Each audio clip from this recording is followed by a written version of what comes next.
Assalamualaikum warahmatullahi wabarakatuh. Perkenalkan, kami dari kelompok selanjutnya. Di sini kami akan membahas tentang bab pengangguran dan kebijakan pemerintah dalam perspektif Islam.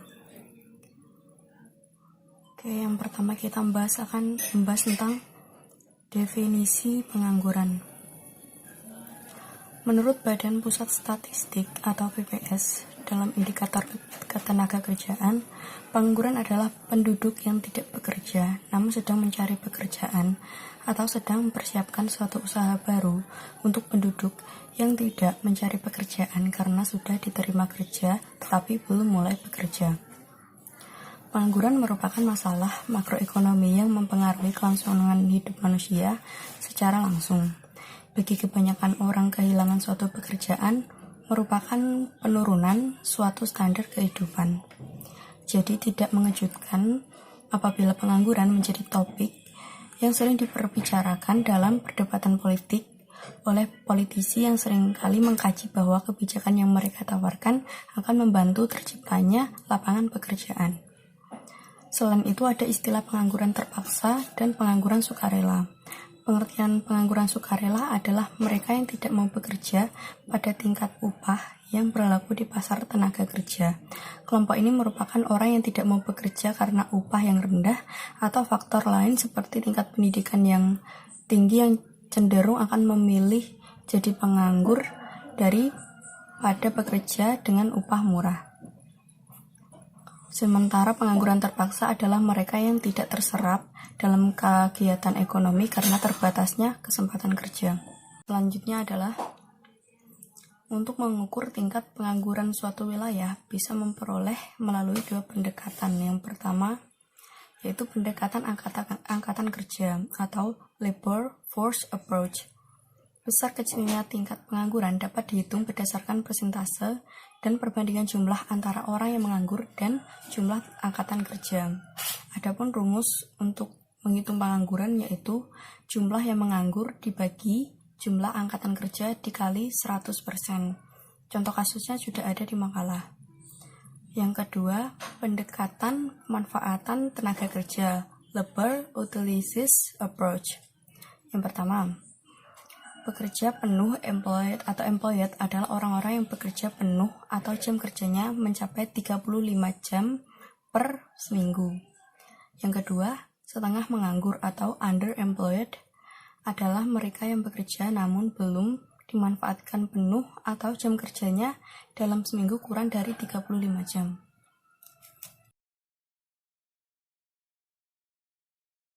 Perkenalkan, nama saya Nisa Risnawati, NIM 155. Saya akan menjelaskan definisi pengangguran dalam perspektif ajaran Islam. Tadi sebelumnya sudah dijelaskan pengangguran sebagaimana yang ada di dalam ekonomi konvensional.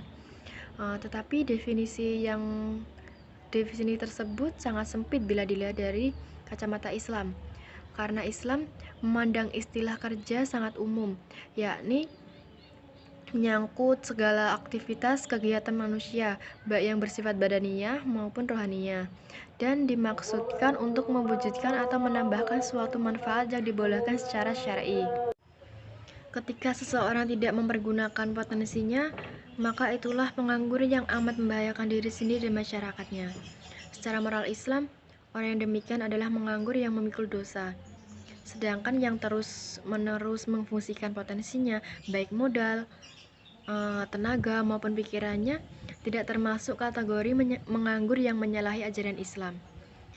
Nah, ketika seseorang tidak bekerja namun ia masih terus berpikir keras bagaimana bisa memproduktivitaskan dirinya sehingga bisa menghasilkan kerja yang produktif, maka ia secara moral Islam sudah memenuhi kewajiban kerja dalam Islam dan tidak menanggung dosa pengangguran.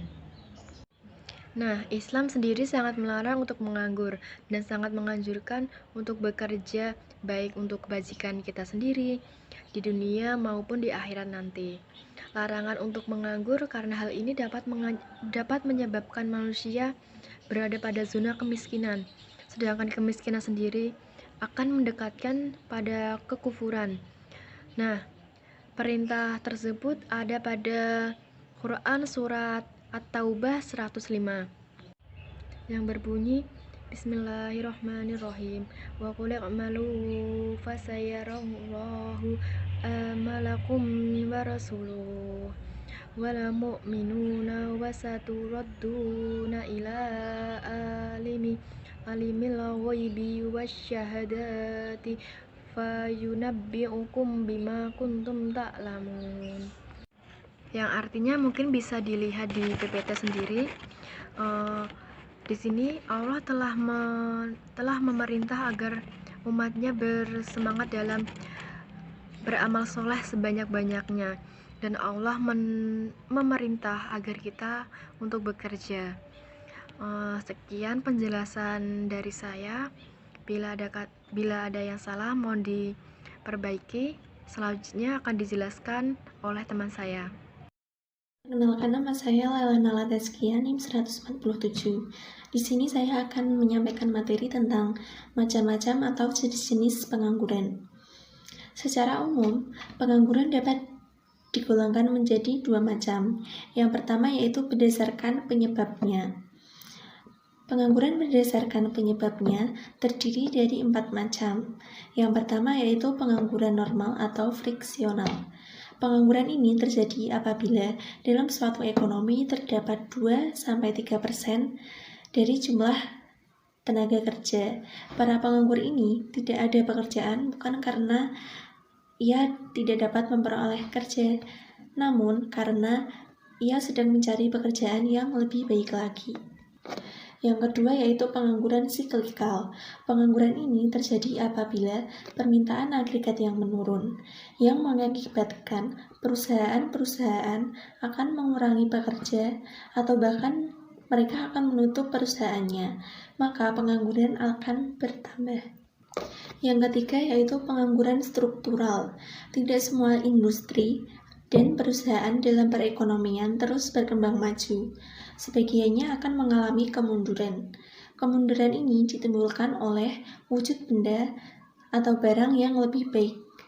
Kemerosotan ini menyebabkan kegiatan produksi dalam industri itu akan menurun dan sebagian pekerja terpaksa diberhentikan dan menjadi penganggur. Yang keempat yaitu pengangguran teknologi. Pengangguran ini ditimbulkan oleh adanya pergantian tenaga manusia oleh mesin-mesin dan bahan-bahan kimia. Lalu selanjutnya, pengangguran berdasarkan cirinya. Yang pertama yaitu pengangguran terbuka. Pengangguran ini terjadi akibat lowongan pekerjaan yang terus bertambah, namun tenaga kerja yang dibutuhkan itu menurun. Akibatnya, dalam perekonomian semakin banyak jumlah tenaga kerja yang tidak dapat memperoleh suatu pekerjaan. Jadi, mereka menganggur secara nyata dan sepenuh waktu, dan oleh karenanya dinamakan pengangguran terbuka. Selanjutnya akan disampaikan oleh teman saya. Saya Nadia Faridzanah, NIM 148 akan melanjutkan presentasi yang telah dijelaskan oleh teman saya. Selanjutnya yaitu pengangguran tersembunyi. Pengangguran ini terutama berwujud di sektor pertanian atau jasa. Setiap kegiatan ekonomi memerlukan tenaga kerja dan jumlah tenaga kerja yang digunakan tergantung pada banyak faktor. Selanjutnya yaitu pengangguran bermusim. Pengangguran ini terutama terdapat di sektor pertanian dan perikanan. Pada musim hujan, penyadap karet dan nelayan tidak dapat melakukan pekerjaan mereka dan terpaksa menganggur. Selanjutnya yaitu setengah menganggur. Di negara-negara berkembang, penghijrahan atau migrasi dari desa ke kota sangatlah pesat. Sebagai akibat, tidak semua orang yang pindah ke kota dapat memperoleh pekerjaan dengan mudah. Sebagiannya terpaksa menjadi penganggur sepenuh waktu. Di samping itu, ada pula yang tidak menganggur, tetapi tidak pula bekerja sepenuh waktu. Selanjutnya yaitu, menurut Yusuf Al-Qaradawi, pengangguran dibagi menjadi dua. Yang pertama yaitu pengangguran jabariyah atau terpaksa. Pengangguran jabariyah merupakan suatu pengangguran di mana seseorang tidak mempunyai hak memilih status sehingga harus terpaksa menerimanya. Pengangguran seperti ini umumnya terjadi karena seseorang tidak mempunyai skill sedikit pun, yang sebenarnya bisa dipelajari sejak kecil. Yang kedua yaitu pengangguran khoyariyah. Seseorang yang memiliki untuk menganggur, padahal pada dasarnya dia mampu untuk bekerja, namun pada kenyataannya dia memilih untuk berpangku tangan dan bermalas-malasan di rumah. Dia memilih hancur dengan potensi yang dimiliki dibandingkan menggunakan potensinya untuk bekerja. Dia tidak pernah berusaha dan mengusahakan suatu pekerjaan apapun. Kepribadiannya malas hingga menjadi sampah masyarakat. Selanjutnya akan dijelaskan oleh teman saya. Nama saya Puput Endriani, NIM 144. Di sini saya akan menjelaskan strategi yang dilakukan oleh pemerintah dalam mengatasi pengangguran pada perspektif konvensional.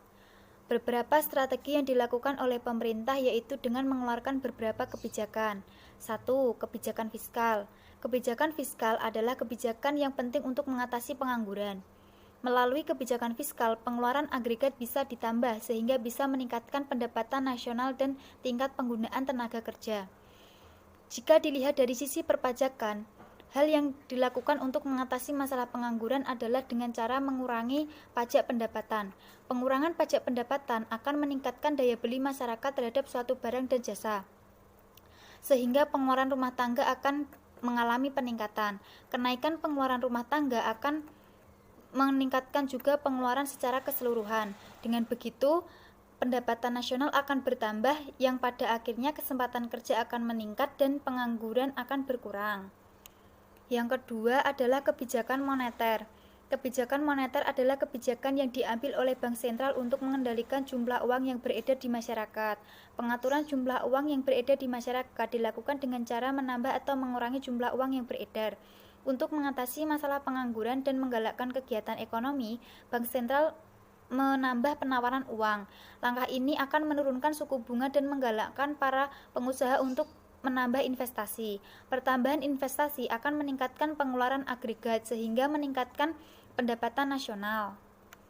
Yang ketiga adalah kebijakan segi penawaran. Kebijakan segi penawaran dapat dijalankan dengan cara mengembangkan infrastruktur dan peningkatan pelayanan pemerintah dalam mengembangkan kegiatan usaha sektor swasta. Infrastruktur yang lebih baik dan peraturan pemerintah yang kondusif kepada pengembangan sektor swasta sangat penting peranannya dalam mengembangkan kegiatan usaha swasta dan meningkatkan efisiensi kegiatan tersebut. Selanjutnya akan dijelaskan oleh teman saya. Saya Naila Rahma, NIM 143. Di sini akan menyampaikan mengenai strategi mengatasi pengangguran menurut perspektif Islam. Dalam sistem kenegaraan yang menerapkan syariat Islam, pemerintah atau khalifah menggunakan dua mekanisme dalam mengatasi pengangguran. Yang pertama yaitu mekanisme individu. Pada mekanisme ini, pemerintah secara langsung memberikan pemahaman kepada individu masyarakat mengenai kewajiban bekerja dan juga kedudukan orang-orang yang bekerja di hadapan Allah Subhanahu wa Ta'ala, serta memberikan keterampilan dan juga modal bagi orang-orang yang membutuhkan. Yang kedua yaitu mekanisme sosial dan ekonomi. Pada mekanisme ini menggunakan sistem kebijakan, baik dalam bidang ekonomi maupun bidang sosial. Kebijakan-kebijakannya antara lain, yang pertama yaitu pemerintah wajib menciptakan lapangan pekerjaan agar orang yang mampu bekerja dapat memperoleh pekerjaan. Dalam hal ini, kebijakan yang digunakan yaitu meningkatkan investasi halal untuk diterapkan pada sektor real, baik dalam bidang pertanian, kelautan maupun meningkatkan perdagangan. Yang kedua yaitu negara harus menyediakan jaminan sosial yaitu berupa jasa, pendidikan, kesehatan, dan juga keamanan. Dan yang ketiga yaitu negara harus berpihak kepada pengusaha dan buruh secara adil. Berdasarkan pada teori moneter Islam yang memberikan penekanan pada sektor real bahwa pemberantasan pengangguran itu akan efektif dengan cara menciptakan wirausaha yang produktif secara mandiri, yaitu orang yang tidak hanya mengandalkan diberi kesempatan kerja.